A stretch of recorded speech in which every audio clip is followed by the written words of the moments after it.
비하인드 컷 시작합니다. 30년이라는 긴 세월이 흘렀지만 겨울이면 우리를 찾아와 첫사랑의 기억을 소환하던 영화 러브레터.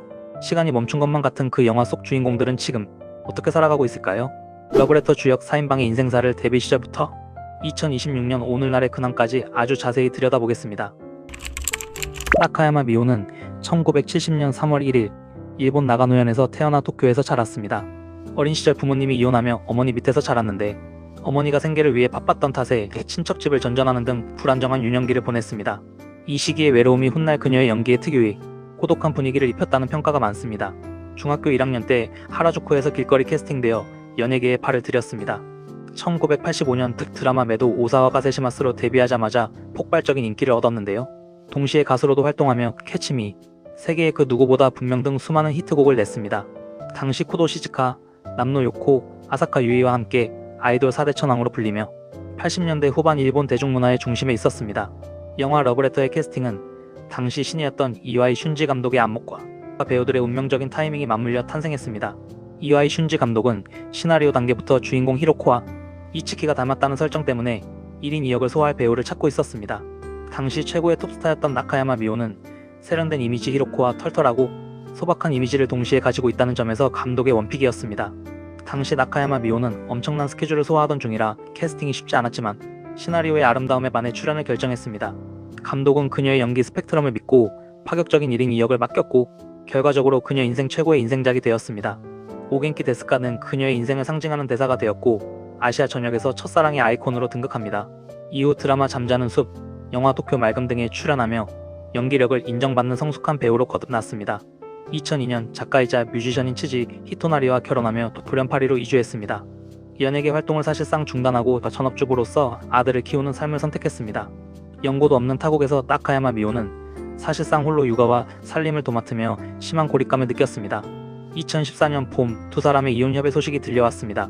그런데 이 과정에서 나카야마 미호가 음악가와 데이트하는 모습이 사진으로 찍히면서 불륜설에 휘말리게 됩니다.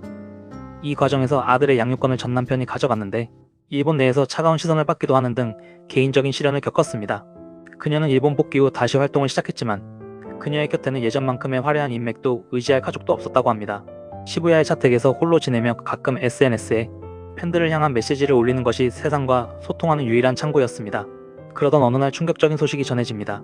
2024년 12월 6일 당일 오전 나카야마 미호의 스태프가 자택을 방문했다가 욕조 안에 쓰러져 있는 그녀를 발견하고 119에 신고했습니다. 일본 현지 매체와 수사 당국의 보도에 따르면 직접적인 사인은 히트쇼크로 인한 급성, 신부전 또는 그로 인한 익사로 추정되고 있습니다. 현장에서 유서 등 극단적인 선택을 암시하는 어떠한 단서도 발견되지 않고 외부 침입 흔적도 없는 걸로 보아 경찰은 사고사로 결론지었습니다. 극중에서 죽은 친구의 연인인 여주인공 히로코를 곁에서 묵묵히 지켜주며 짝사랑해온 인물이었던 토요카와 해치시는 연극판에서 다져진 배우입니다. 그는 10년 가까운 무명 시절을 딛고 60대 중반인 지금까지 왕성하게 활동하고 있다고 합니다. 1962년 오사카 출생의 토요가와 해치시는 한국계라는 설이 떠돌고 있기도 합니다.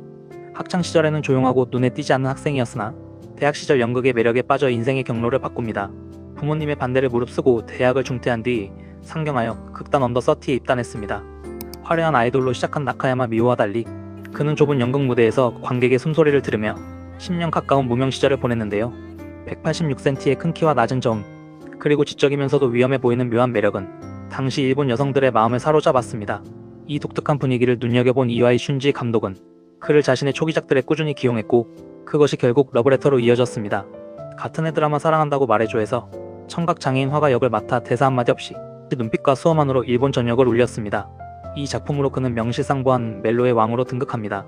그는 전성기 인기에 안주하지 않고 악역, 코믹, 시대극을 넘나들며 토요카와 에치시가 나오면 믿고 본다는 신뢰를 구축했습니다. 나카야마 미호가 개인적인 삶의 풍파로 고독했다면 그는 배우라는 직업적 무게를 홀로 견디며 고독하게 자신을 갈고 닦는 장인의 길을 걸었습니다. 60대 중반에 접어든 2026년 현재 그는 여전히 일본 영화계에서 가장 바쁜 배우 중 한 명입니다. 2024년 말 오랜 동료였던 나카야마 미호의 피보를 접하고 누구보다 깊이 슬퍼하며 추모사를 남기기도 했습니다. 어린 시절 소녀 후지 이츠키 역을 맡았던 사카이 미키는 1978년 시즈오카현에서 출생했습니다. 1991년 중학생 때 아이돌 가수로 먼저 연예계에 팔을 들였습니다. 하지만 큰 주목을 받지는 못했죠. 그러던 중 1995년 운명처럼 이와이 슌지 감독의 눈에 띄어 영화 러브레터의 오디션에 합격합니다. 당시 감독은 때 묻지 않은 투명한 이미지를 찾고 있었습니다.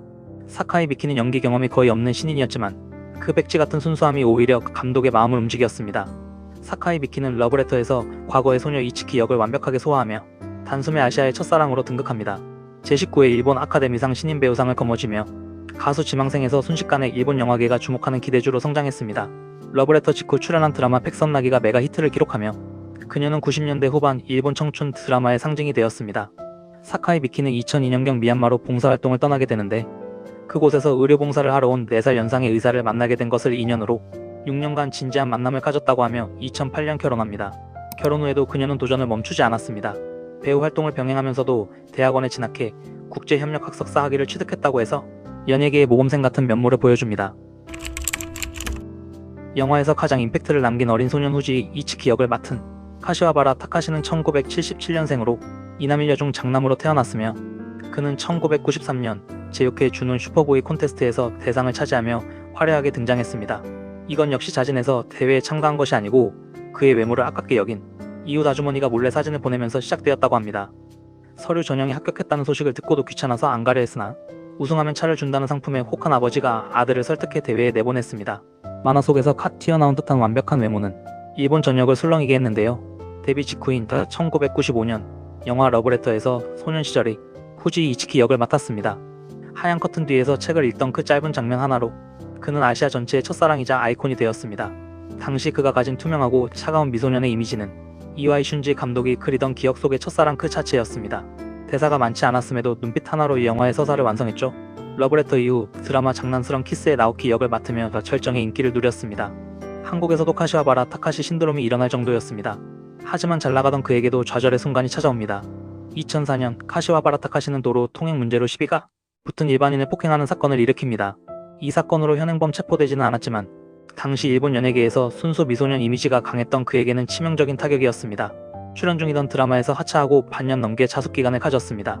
이후 복귀했지만 주연급보다는 조연 위주로 활동하게 되며 예전만큼의 폭발적인 기세는 꺾었던 것이 사실입니다.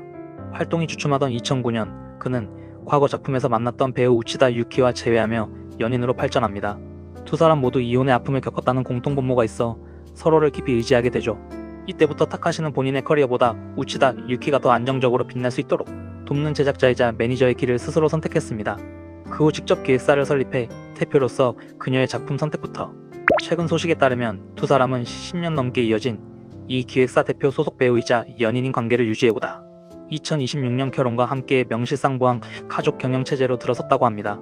세상을 떠난 별이 된 나카야마 미오부터 사랑하는 이의 든든한 그림자가 된 카시와바라 타카시까지 비록 영화 속 멈춰있던 시간은 흘러 각자의 결말을 맞이했지만 우리가 그들을 보며 설렜던 그 순수한 마음만큼은 바래지 않을 것입니다. 영상이 좋으셨다면 구독과 좋아요 부탁드리고 저는 또 다른 인물의 인생사로 찾아뵙겠습니다. 시청해주셔서 감사합니다.